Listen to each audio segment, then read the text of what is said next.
Welcome to another episode of the Little Radio Show, where we're bringing you small talk about big topics. This week we give a congratulations to the first Latina to be promoted to Brigadier General of the Florida National Guard. We take a look at new television shows to watch for starring Eva Longoria, Anjelica Ferrera, and Jennifer Lopez. We talk about the Thanksgiving with Latinos hashtag and the impact of sharing real stories about Latinos and Latino families in social media networks. And while Juan is away from the studio, Anjelica and I have a candid conversation about judging and being judged by other women. Just a reminder that you can catch us every week on Thursdays at 2 p.m. Central Time on hmsnetradio.org.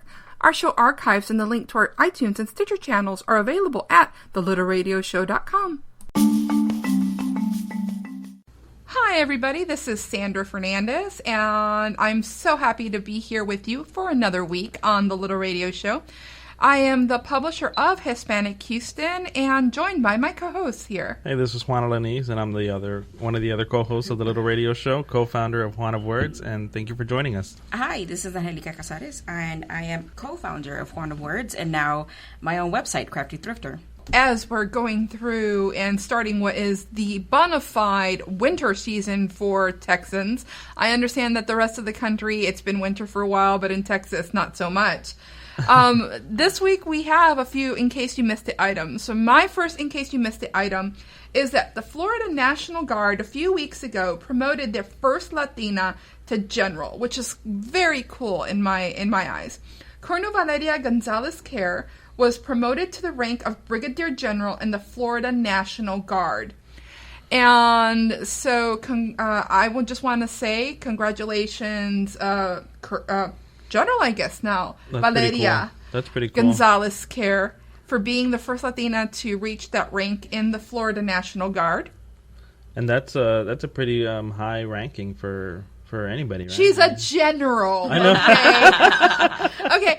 And let's go beyond the fact that she's the first. That's a freaking cool title, Brigadier General. I'm telling you. I think you just want to be General Fernandez. I want that on my business cards, Brigadier General. And we're not making light of. This is quite an achievement. I understand that she has a long and impressive career. So I mean, good for her. I think it's a great achievement for anybody, and it's because a lot of times you hear on the news that it's very difficult to be a woman in the military. Yeah. So congratulations and our respect to Brigadier General Valeria Gonzalez-Kerr.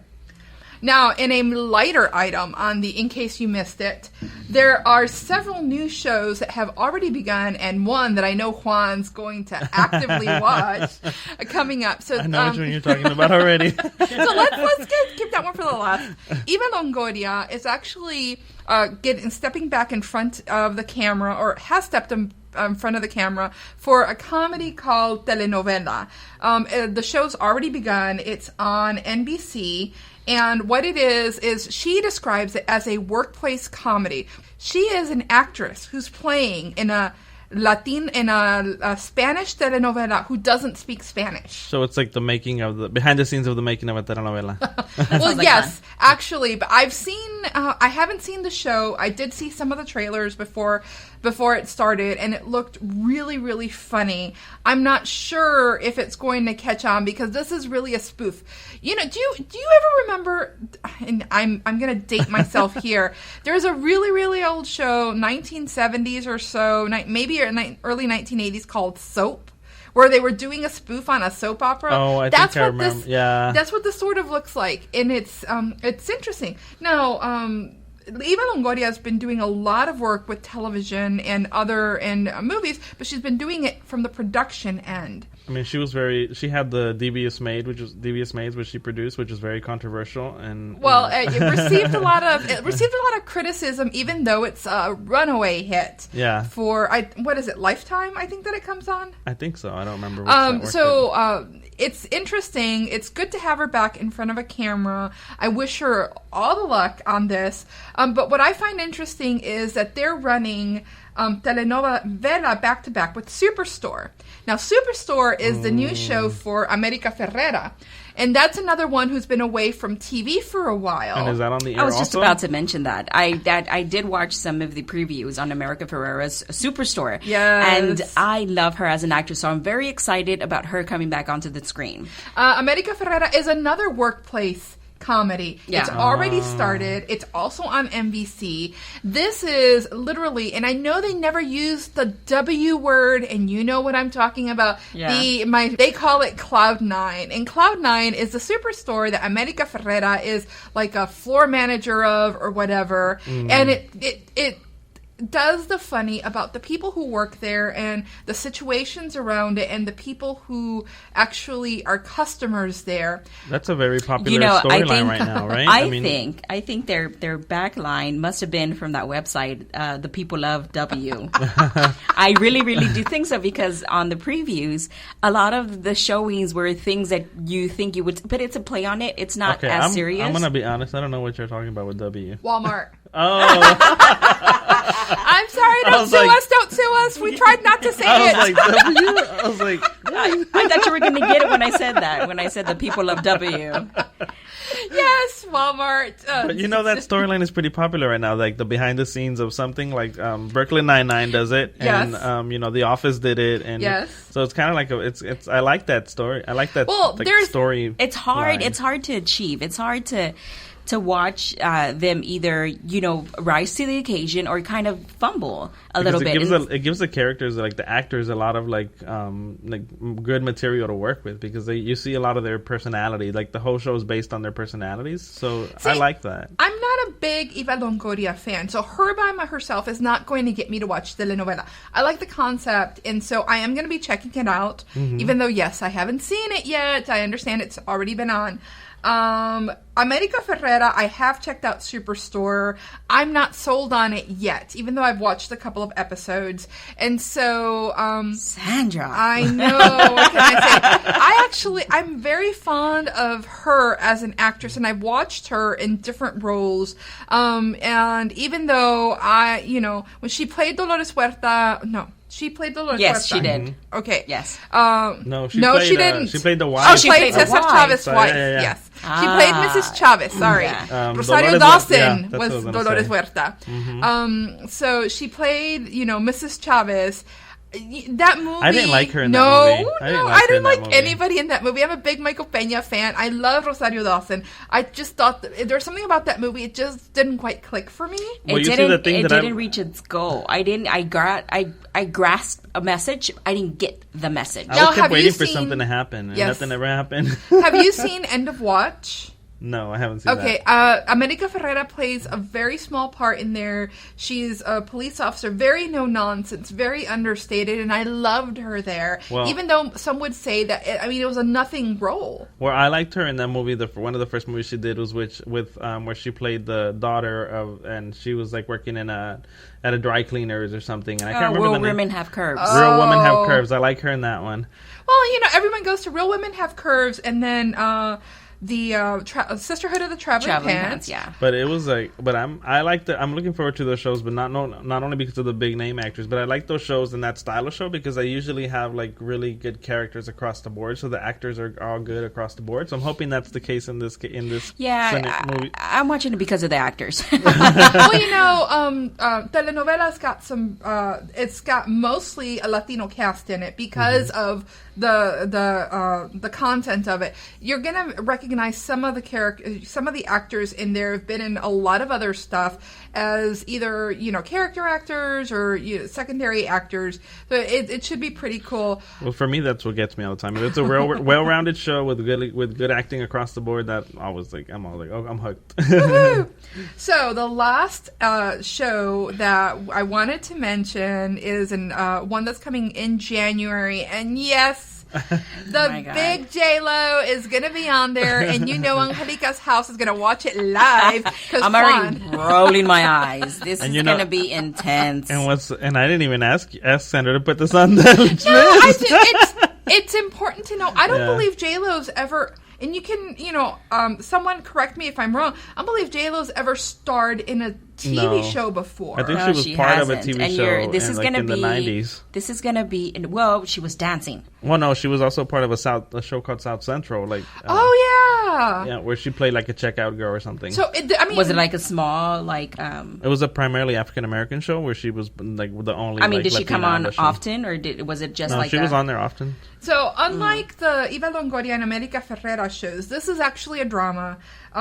Jennifer Lopez is playing opposite Ray Liotta. It's a show called, I believe, Shades of Blue, to begin in January, also on NBC, mind you. NBC's... Ooh, NBC, what are they doing? Well, you remember NBC owns Telemundo, so they are very connected in the Hispanic space already. What is happening here? So she plays, I want to say that she plays a police detective that ends up going undercover for the FBI, or she plays an FBI agent who goes undercover as a police detective. I think the storyline is like, between, I think she's a good cop that goes bad or something like that. So there's like shades of blue, like where she can be good and she can be bad, and so it's interesting. But what I find funny about that show is that there was a story a couple of months ago in the tabloids where that Jennifer Lopez was filming an episode and for this series, and she like fell down some stairs and hit her face.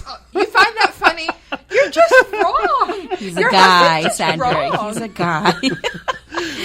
I remember that Juan came to, I think he called me or something, and he was like, "Did you hear that?" I was like, "I heard what?" He was like, the fall heard around the world, and I was like, "What happened?"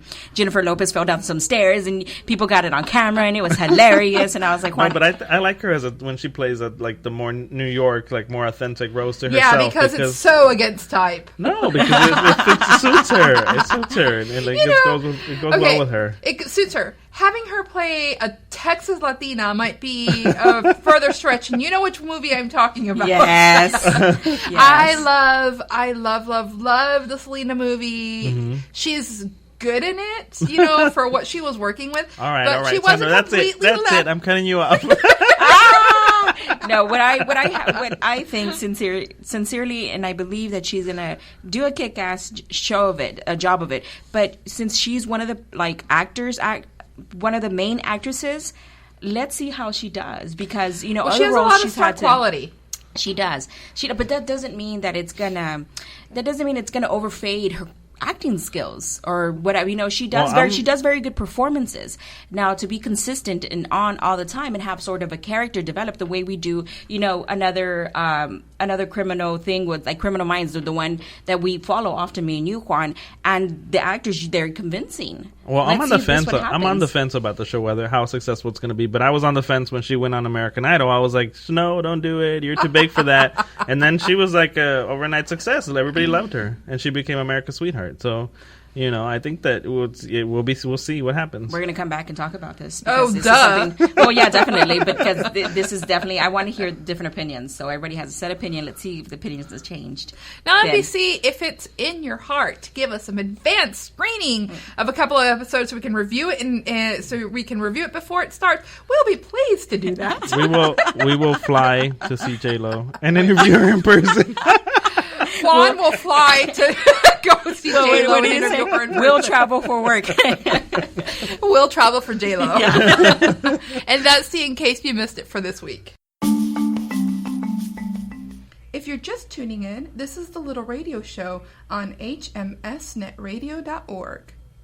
So over the Thanksgiving Day break, there was a hashtag that was very popular on Twitter, and it was Thanksgiving with Hispanics, hashtag Thanksgiving with Hispanics. And what I found interesting about this hashtag, well, first of all, it was a hashtag where people were just sharing like funny things like that were very like relatable, like things that you if you go to a Hispanic household that you'll probably see. So some of the memes were like, one of them was like, if you open the refrigerator looking for Coke and there's nothing but beer in there, then it's Thanksgiving with Hispanics.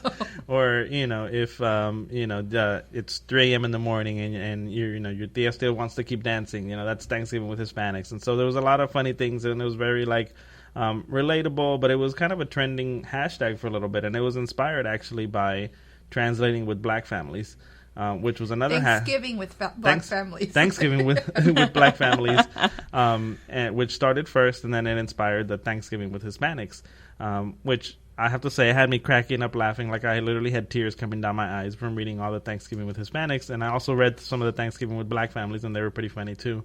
But what that made me think about is, there's a lot said about how Black Twitter is very active. And when I say Black Twitter, I mean African Americans who use specific hashtags, or primarily African Americans who develop specific hashtags or have come up with hashtags like Black Lives Matter or Black Girl Magic, where, it's a cause-based hashtag that, the community itself builds and they contribute to, because they want to, raise awareness about a specific social issue or about something that they think is important about how they want to be perceived. So in the case of Black Girl Magic, it's like very positive things that happen that involve African American women. And in the case of Black Lives Matter, obviously that's, has to do a lot with the stories that have come out recently about the police and the engagement with the African American community and how, there are some social issues there involved, and I won't go into all of that. But, could this be the beginning of Hispanic Twitter? Because I think until now, I don't think Hispanic Twitter has ignited in the same way. Not in the social good kind of way. Twitter over-indexes for multicultural use. It's like Instagram in that way. It also so Latinos are on Twitter a lot, actually. Even though Facebook has really great stats about how Latinos use Facebook to connect with family and friends, Twitter is a very popular tool for Latinos.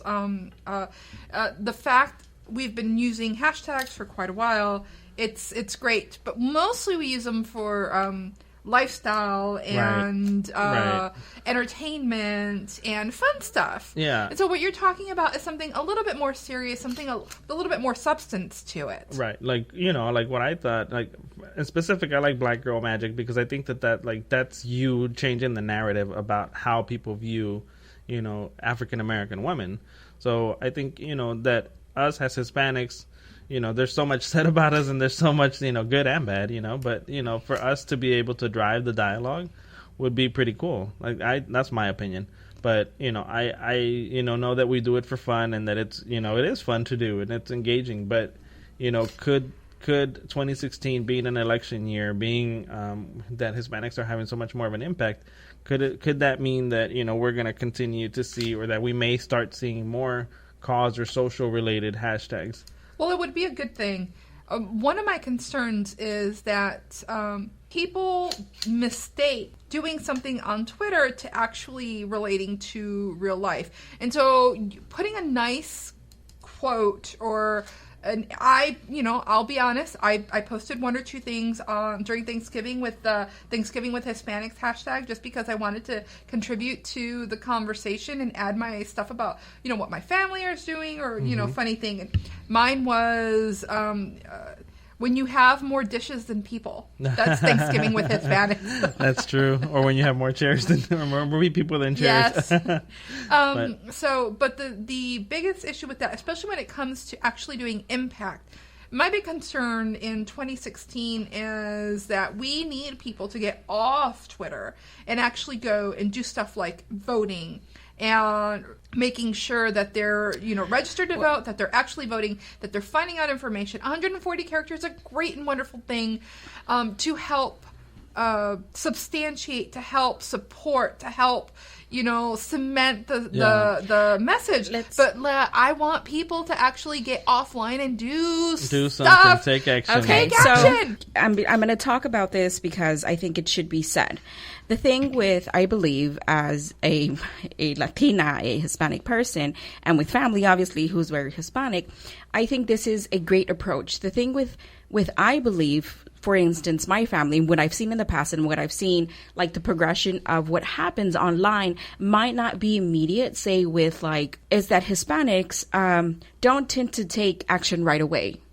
It is an ongoing conversation. It seems like the conversation has to take place and has to keep taking place. It shouldn't be like a one-time shot. And I think sometimes companies or brands or influencers or things perhaps might not understand this. And I'm not making excuses. What I'm saying is the conversation obviously has been brought up, but the conversation needs to keep taking place. Things will change. Things are going to change. Yes, they will vote.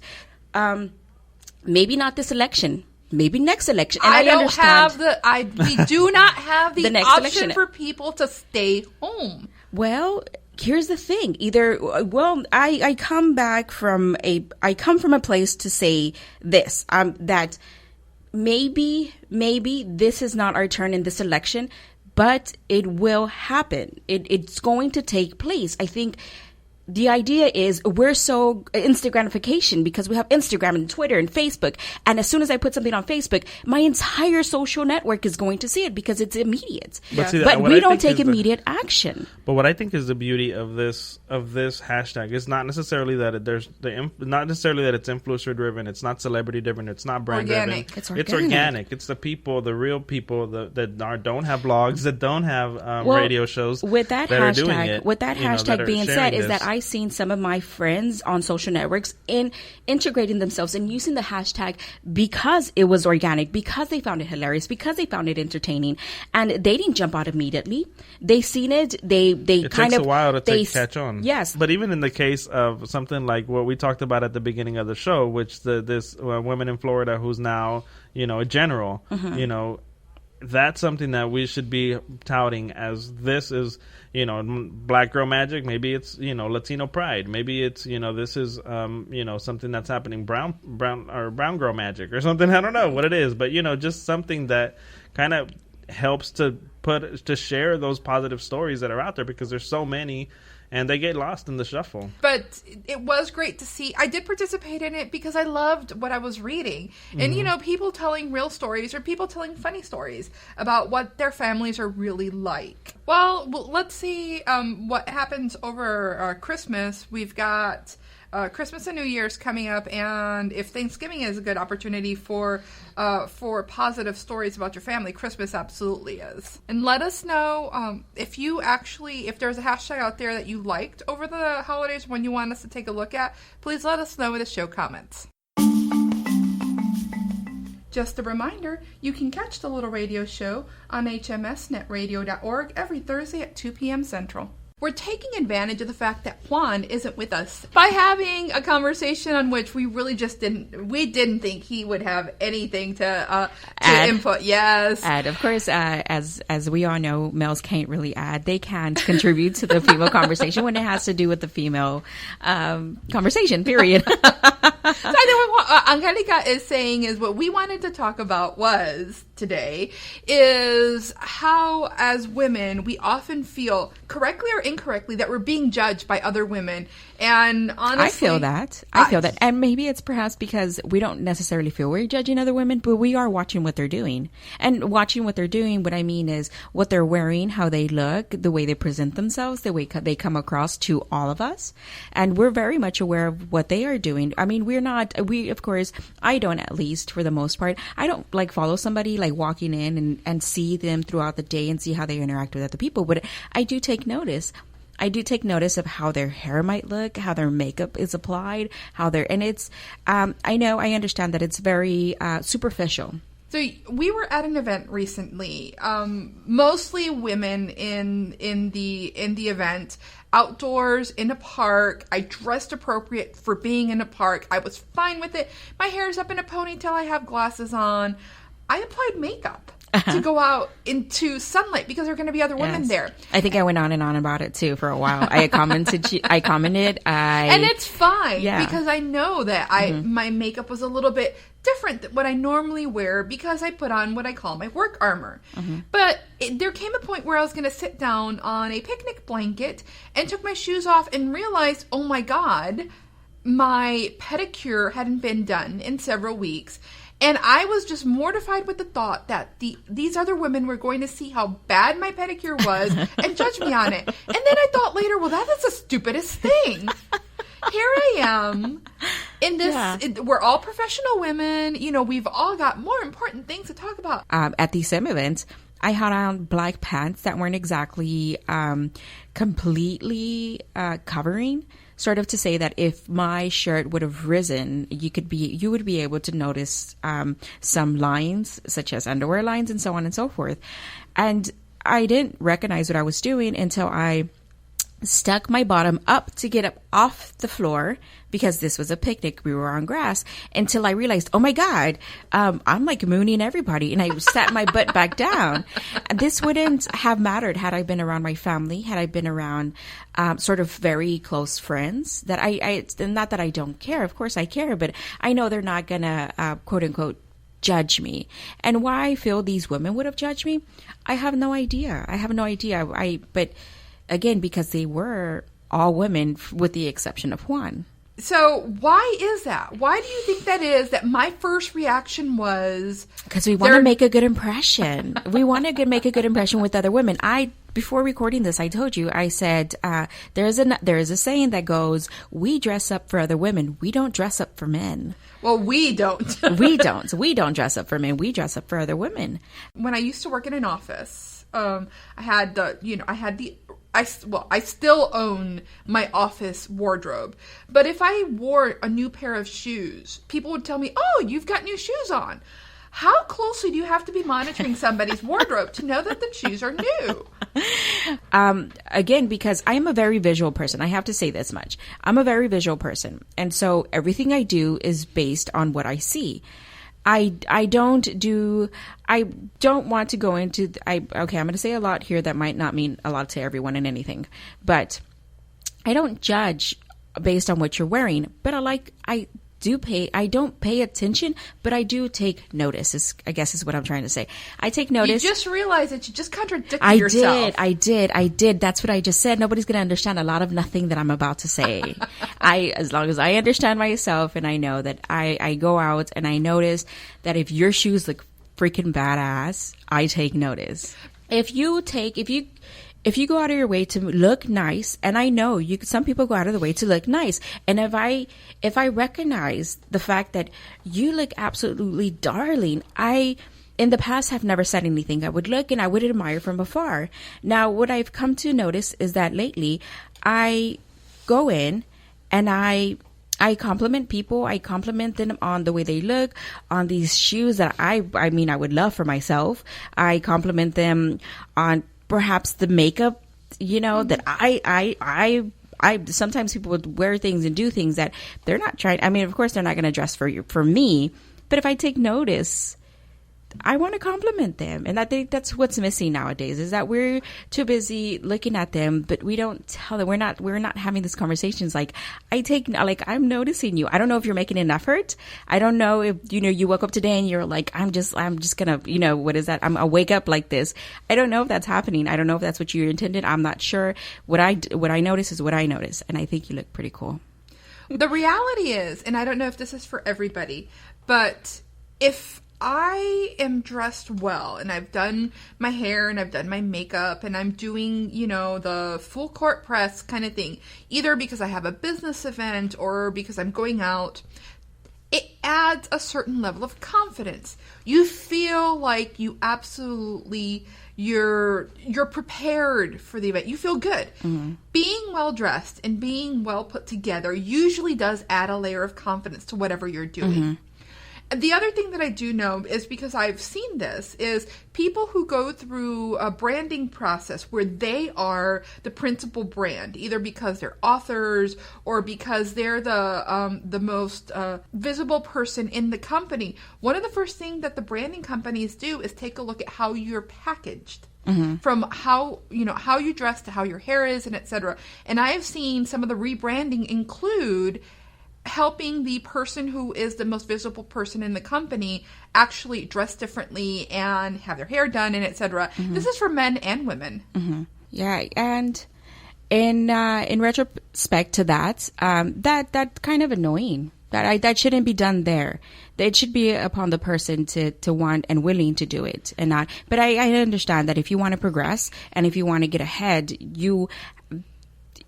first impressions are everything. It is. First impressions are everything. So my fear of having somebody go through and actually judge me on the lack of a pedicure is actually not that off. But yes, I recommend that listeners, if you see out there and you're a woman and you see another woman who's dressing great and looking all that fabulous, please let her know that she looks all that fabulous. Well, by the same token, what I'm going to say is, if you actually see somebody who's having a bad hair day or etc., let it go. Yes, there we go. All right, we got the message across. And consider this your soapbox public service announcement moment from the Little Radio Show. Thank you for joining us for another episode of the Little Radio Show. We invite you to check out our iTunes and Stitcher channels and to leave us a rating or a review. You can find the link to both channels at thelittlradioshow.com.